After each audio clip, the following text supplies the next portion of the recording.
അമ്പലപ്പുഴി ഉണ്ണിക്കണ്ണനോടു നീ എന്തു പരിഭവം മെല്ലയോതി വന്നുവോ.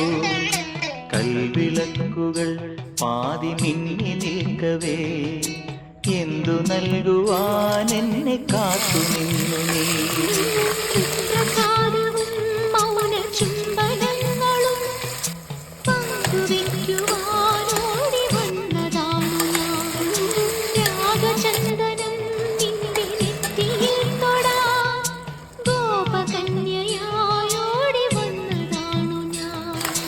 അമ്പലപ്പുഴി ഉണ്ണിക്കണ്ണനോടു നീ എന്തു പരിഭവം മെല്ലയോതി